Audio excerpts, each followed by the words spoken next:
And today, we are diving into a philosophy that kind of grew out of the rubble of certainty, a philosophy that people often find, well, a little scary for its honesty, existentialism. And our guide for this, our source material, is Jean-Paul Sartre's incredible work, Existentialism Is, Humanism. Right.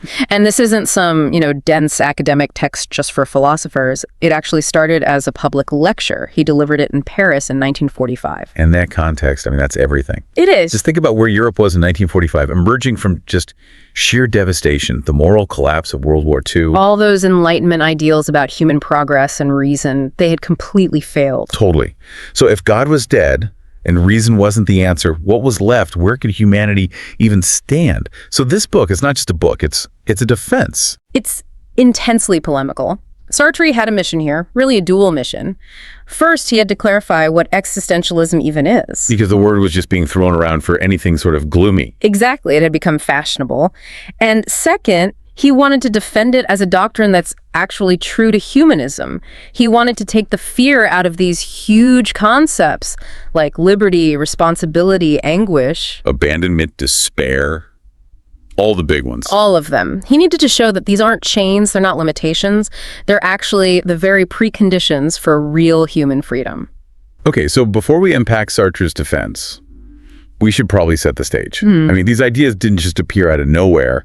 Where is he pulling from? Who are the philosophical grandparents here? Well, the foundational figure, the person you have to start with, is Søren Kierkegaard. Back in the 19th century. Right. A Danish philosopher who is just this dramatic protest against the big, rigid philosophical systems of his time, especially Hegel's. Hegel, who tried to fit all of reality into one single logical box. And Kierkegaard just said, no, you can't do that. He completely rejected the idea that you can capture the living, breathing, messy human experience in some sterile system. His focus was way more personal. Intensely personal, all about inwardness and passion. He famously said, truth is subjectivity. Meaning, you can't just think your way to life's biggest answers. No.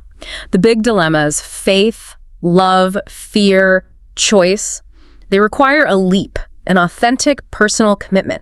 That focus on the lonely individual wrestling with these huge choices, that's pure Kierkegaard. But Sartre's version is secular. It's atheist existentialism. So he must have had another big influence to bring it into a modern, godless world. He did, and that would be Martin Heidegger. While you have Christian existentialists out there, Heidegger's secular work is really the main source for the French movement. And what was his big contribution? Heidegger gave us the language for this condition, the idea that the human being is thrown into the world, dropped in, with no inherent purpose, no instruction manual. And so we have to face our own existence and our own death, which forces this encounter with what's authentic and what's not.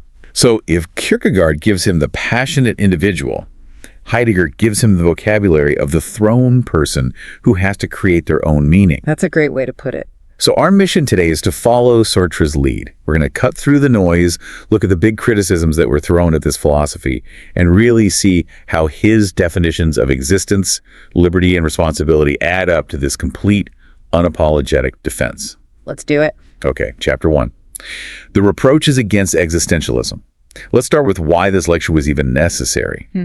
Sartre knew the word existentialism was floating around, and a lot of people were using it as an insult. He knew. So in this first part, he basically lays out the battlefield. He shows us exactly who he's up against. And these weren't just, casual critiques. Oh no, these were very specific, often contradictory philosophical and political attacks, and the stakes in post-war France were incredibly high. One of the biggest critiques came from the political left. Specifically the communists. Yes. And their argument was reproach number 1, quietism and inaction.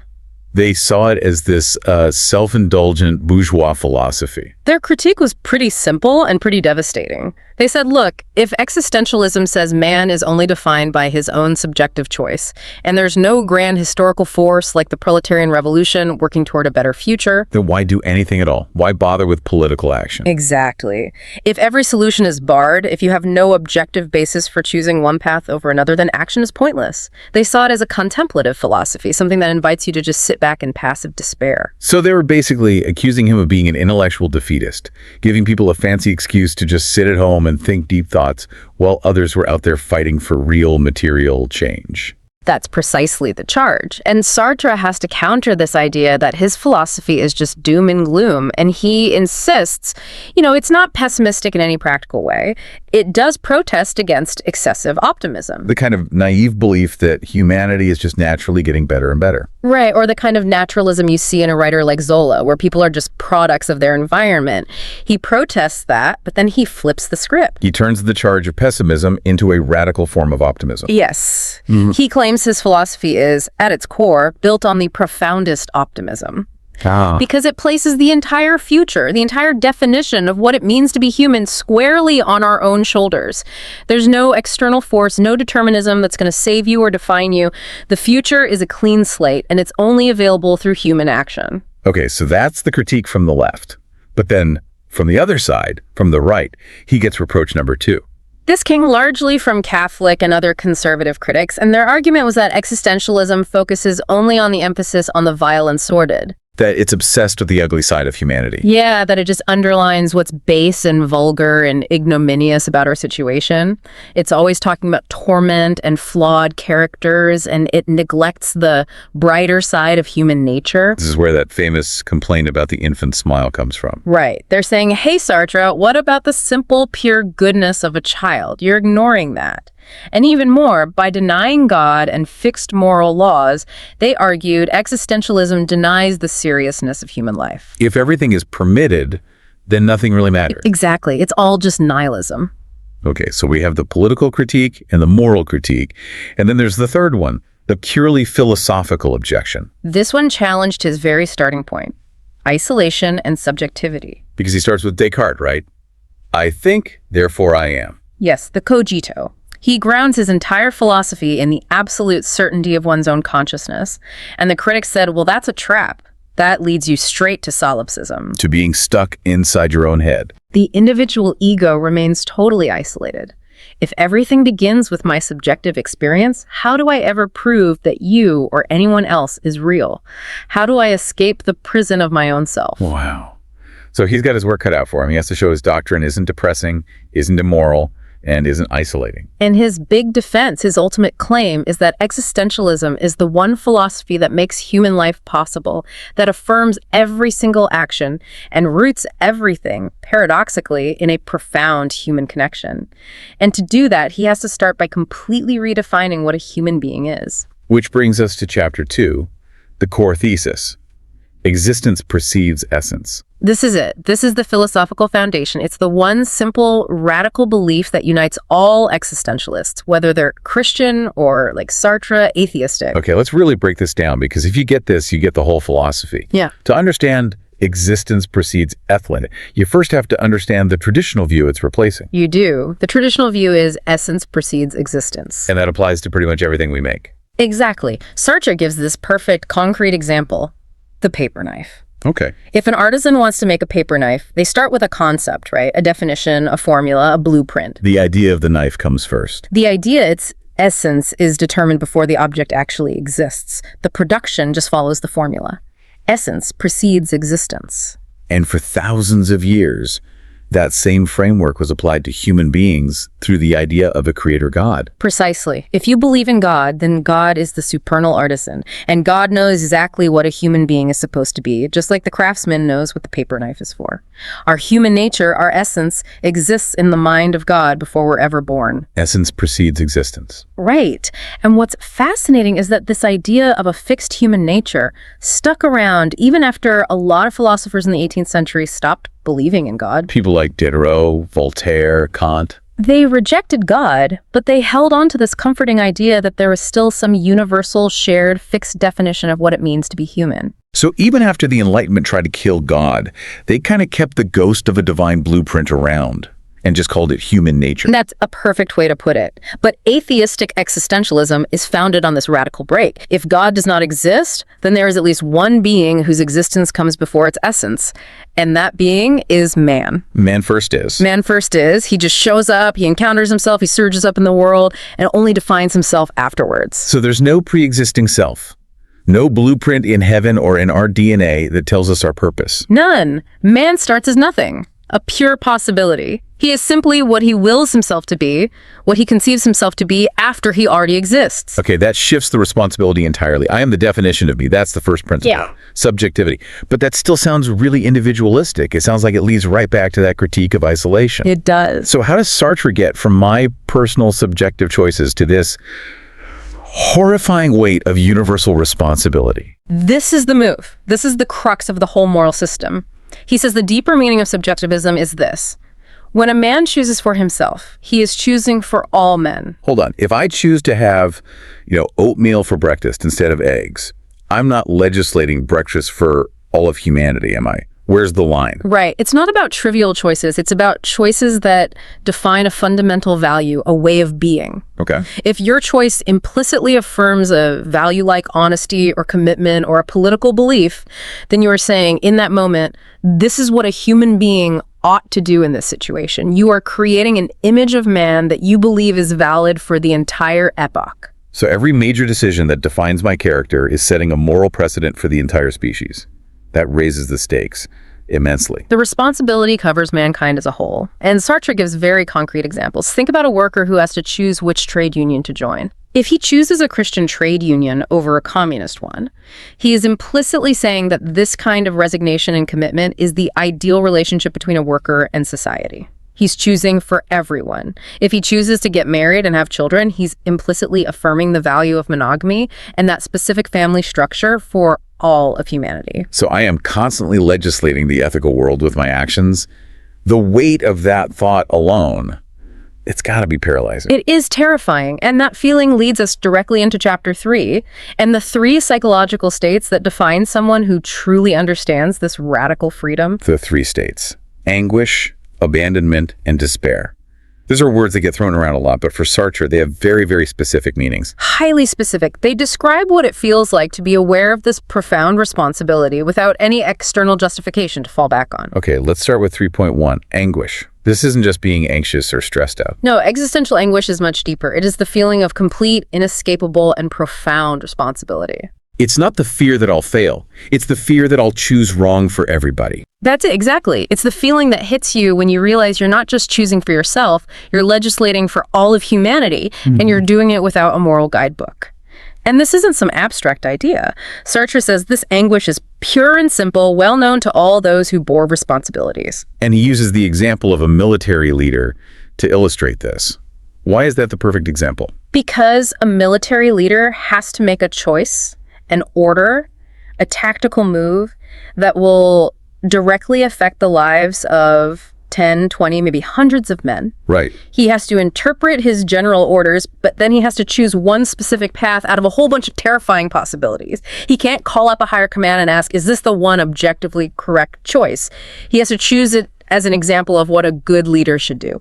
That awareness that the choice is entirely his and it sets a precedent, that's what generates the anguish. And this ties back to that famous Kierkegaard example, the anguish of Abraham. It does. Remember the story.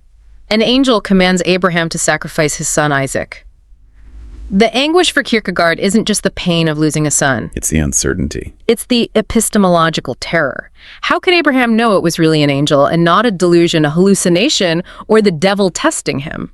If a voice speaks to me today and tells me to do something radical, it's still me who has to decide if that voice is real and if the action it commands is good. Precisely. We are all, always in the position of Abraham. When I choose a course of action and decide that it is good, I am the only one affirming its value. The weight is unbearable because I can't pass the buck to anyone or anything else.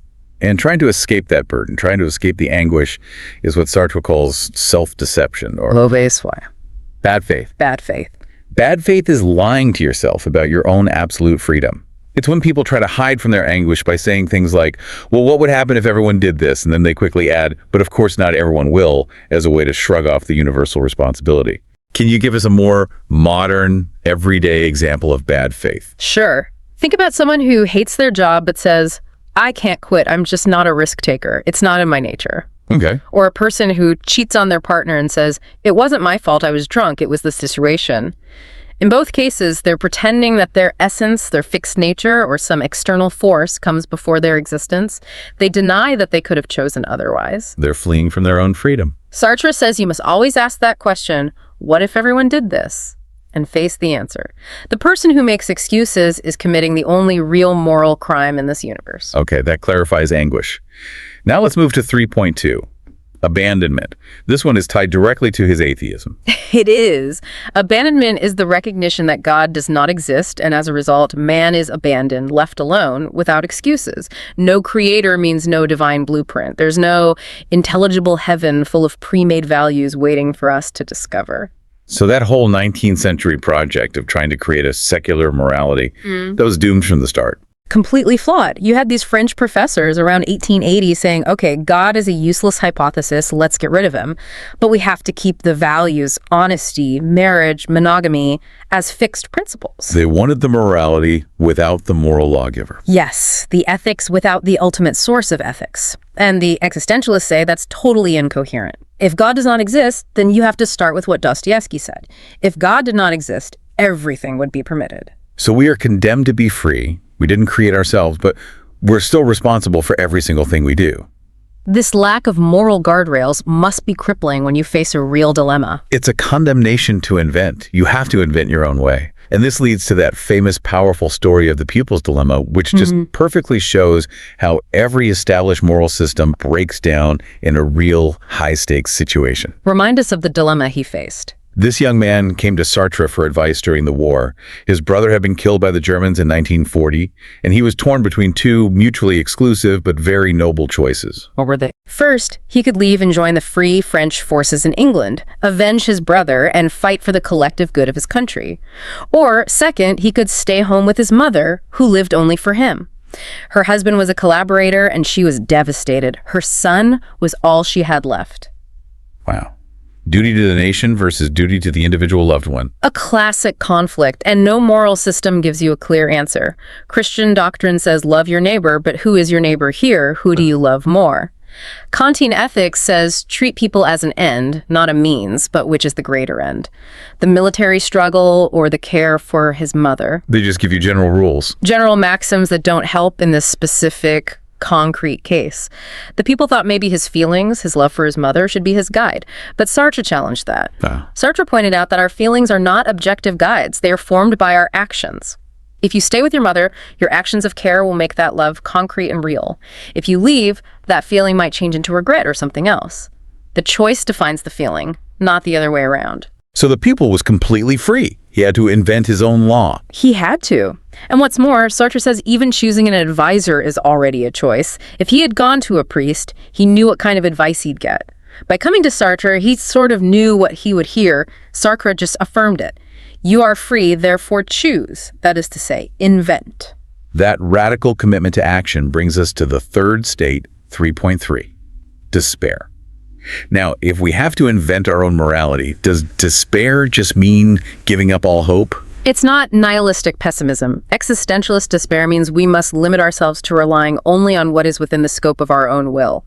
It's about acting without illusion. So no counting on abstract hopes or some outside force to save the day. Exactly. You can't rely on the help of people you don't know because they are also free and therefore unpredictable. You can only rely on your immediate comrades who are committed to the same concrete goal. You have to act based on the here and now, not on some distant, uncertain future event. Can you give us a more current analogy for that? Sure, think about someone committed to fighting the climate crisis. Despair, in the Sartrean sense, would mean refusing to just hope that some miracle technology will suddenly appear and solve everything. Or that powerful corporations will just suddenly decide to do the right thing. Right. It means you can only rely on the actions and choices that you and your allies can make right now based on achievable probabilities. It's a call to immediate, fierce action, rather than waiting for something outside of your control to justify your efforts. Okay, that makes sense.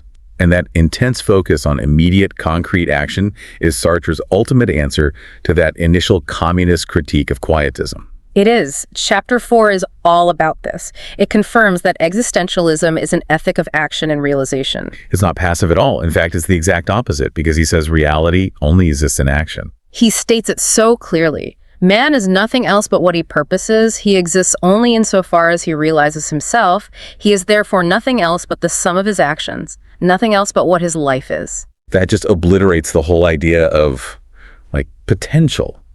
You could have the potential to be a great writer, but if you never write anything, you're not a writer. You're just the sum of your inaction. He says we only admit to having lived a great love or friendship if we have acted on it. There is no genius of Racine outside of the tragedies he actually wrote. Reality is what you do, not what you dream or hope or expect. Dreams are just deceptive promises if they aren't acted upon. And this allows him to finally address that second critique, the one about existentialism only depicting people as base or cowardly, like in Zola's novels. Right. Zola would say a man is a coward because of his genes or his environment, a kind of determinism. And Sartre just flips that completely. The existentialist shows the coward as responsible for his cowardice. Cowardice isn't an innate trait. It's defined by the deed a person has done. It's a choice made through action. And the same is true for heroism. So you're not born a hero or a coward. You become one through the sum total of your choices, which means you can always change. Absolutely. The coward always has the possibility to stop being a coward. The hero can cease to be a hero. What counts is your total commitment in the moment. You are not trapped by who you were yesterday. You're always free to choose your next act. Okay, now let's circle back to that really technical philosophical problem. The third reproach about isolation and subjectivity. If everything starts with, I think, therefore I am, how do we ever get to a shared world? Right, how do you get from I to we? He starts with the cogito, the absolute truth of consciousness, because he says that's the only way to preserve human dignity. It refuses to treat a person as just another object to be observed and defined from the outside. But the critics said it traps you in your own head. So what's the escape hatch? The escape hatch is the inevitable presence of the other person. When I discover myself in the cogito, I immediately discover all others. The condition of my own existence implies the existence of others. I only know myself as I am seen by someone else. So it's about mutual recognition. Yes, in his other work, he calls it the look. When I see another person looking at me, I realize that I, too, am an object in their world, for their consciousness. I can't be certain of my own freedom without also recognizing that I am being perceived and judged by another free consciousness. So my existence is always defined in relation to other people. Always. The world is a world of intersubjectivity, and that discovery completely shatters the idea of isolation. This is so important because this intersubjectivity allows him to build a concept of human universality without falling back on the idea of a fixed human nature. And that's a huge distinction for him. Crucial. Human nature is that old idea of a universal recipe for being human. He rejects that. But he says there is a universal human condition. And what's that? The human condition refers to the fundamental limitations we all share just by existing in the universe. We all have to work, we are all mortal, we are all finite, and we all live among other people. So the specifics of life change drastically. A slave in ancient Rome, a feudal lord, a modern factory worker, they live totally different lives. Totally different. But the necessity to live, to die, and to struggle against limitations, that is constant for all of them. And that shared struggle creates a kind of universality. A universality of choice. Right. Because every human project, whether it's someone in China in 1945 fighting for liberation, or a European struggling for justice, is comprehensible to every other person as an attempt to surpass these fundamental limitations. So in the act of choosing for myself, I'm doing something that is universally understandable and therefore absolutely valid. And that whole journey brings us back to the title of the lecture itself, back to chapter 5.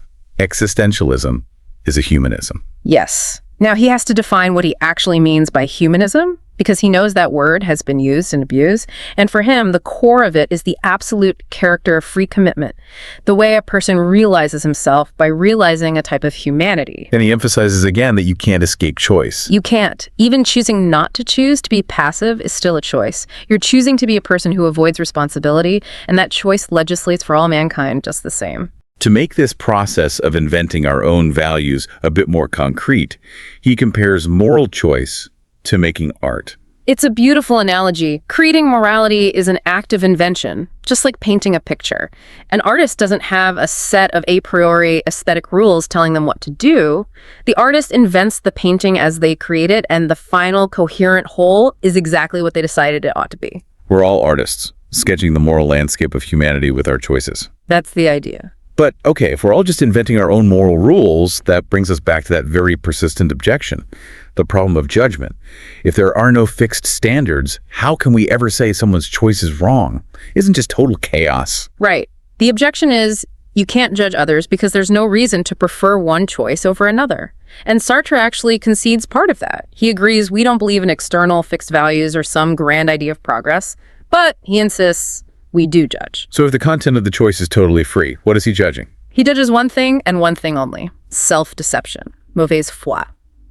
Bad faith. When someone lies to themselves, when they deny the fundamental freedom that's inherent in their situation, they are acting in bad faith. They're trying to hide from the terror of choice by claiming they were determined or just made that way. So you don't judge the choice itself, you judge the refusal to acknowledge that it was a choice. Exactly. Self-deception is the only lie. We must affirm freedom in all circumstances, so we can make a moral judgment on those who hide from that freedom. We can call them cowards or scum. The content of morality might be variable, but the fundamental freedom that makes morality possible is universal. And to will my own freedom, I must necessarily will the freedom of others. Which finally brings us to his definition of existentialist humanism, because he's very clear that he's rejecting the common definition. He is. He rejects the humanism of someone like Auguste Comte, which basically makes humanity itself an object of worship. He thinks that kind of humanism, which treats man as a finished, determined thing, can be really dangerous. It can lead towards fascism, towards worshiping some fixed ideal of humanity. So if it's not the worship of man, what is Sartre's humanism? For Sartre, humanism means recognizing that man is perpetually self-surpassing. He is always projecting himself beyond himself toward transcendent goals. Man is not a fixed thing to be celebrated. He is a constant project to be invented. And that's why, at the end of the day, it's an optimistic philosophy. It's profoundly optimistic because it gives human beings total control over their own meaning. Sartre says that even if God existed, it wouldn't change our moral obligation one bit. We still have to find ourselves and understand that nothing can save us from ourselves but ourselves. It's a doctrine of action, invention, and total self-responsibility. Okay, to really feel the power of this defense, we have to look at what happened after the lecture. Yeah. The discussion section, which is chapter 6. This is where he went head-to-head with his biggest ideological opponents. Yes, the Marxists in particular. This post-lecture Q&A shows Sartre defending the real-world implications of his theory. And the main challenge, voiced by a critic named M. Neville, was political. The question was, can a philosophy based on absolute individual freedom actually lead to effective political commitment, what they called engagement, especially when you're up against Marxism, which is all about historical determinism? The Marxists saw history as this big deterministic engine, pushing class struggle towards a guaranteed outcome. Sartre's radical freedom seems to just throw a wrench in that whole machine. Neville basically implied that existentialism was a dream about the Marxian causality, that it was just denying the reality of objective, predictable forces in society. He asked, don't we have to admit there are areas, like in science, where truth is predictable? So how does Sartre handle that classic philosophical showdown between freedom and determinism? Well, he acknowledges that sciences can study abstract, predictable factors, but he argues that those abstractions aren't the same as real human causality. He makes a key distinction. Marxism studies causality within this huge single totality social and economic forces. Yeah, but existentialism studies freedom in concrete lived circumstances. So they're basically looking at the human condition through two completely different lenses. Exactly. For the Marxist, an individual is defined by their class and their historical moment. For the existentialist, the individual is a choice waiting to be made, standing outside that fixed frame. Sartre says the difference is one of perspective. So it's not that the economic conditions aren't real. They're very real. But the way you choose to react to those conditions, the choice to revolt or the choice to accept your situation, that choice is the definition of your freedom. The economic necessity provides the stage, but the actor is radically free to write their own script. And of course, the discussion comes all the way back around to that powerful example of the pupil's dilemma. Neville brought it up again. He argued that a real political advisor wouldn't have just said, "You're free, choose." They would have assessed the situation practically and urged the young man to do something based on a rational calculation. But Sartre's final defense doubles down on that radical responsibility. He does. He clarifies that while practical calculations are part of it, the ultimate authority is the pupil's freedom. Sartre said he knew what the young man was probably going to do, and he did it, but the decision had to be rooted in the individual's freedom to invent his own law. Even if an advisor tells you what to do, you still have to choose to take that advice. The burden of choice can never be delegated. And that's the powerful final point of the whole debate. Whether you're facing overwhelming political forces or an impossible personal choice, you are the one choosing. And that choice defines who you are for yourself and for all of humanity. We have traveled deep into Jean-Paul Sartre's argument, Existentialism is a Humanism, and we followed his defense against the critics of 1945. We saw that huge philosophical shift from essence-first thinking to the radical idea that existence precedes essence. Which makes every single one of us responsible for defining the image of what it means to be human. And we explored the sheer weight of that responsibility through anguish, abandonment, and despair. And we confirmed that in this universe, the only real moral error is mauvaise foi, bad faith, the act of lying to yourself about your own absolute freedom. And this all leads back to Sartre's very specific definition of humanism. Not the worship of a finished humanity, but this ongoing inventive call for man to constantly surpass himself, to project his own being, and to invent the moral law for himself, moment by moment. It's a philosophy that can sound heavy, for sure, but at its core, it delivers an immense, if terrifying, freedom. So here's a provocative thought for you to carry forward, based on that principle of universal responsibility. Think about a decision you made recently, a commitment you made, or maybe one you failed to make in your career, your relationships, your politics. What image of humanity did that choice realize? And are you willing to take responsibility for that image on behalf of everyone? Because in the universe of existentialism, you are always choosing for all men, and your decision is absolutely valid, but also entirely yours to bear. Thank you for sharing your sources with us and for joining this deep dive into radical self-awareness and freedom. We'll see you next time.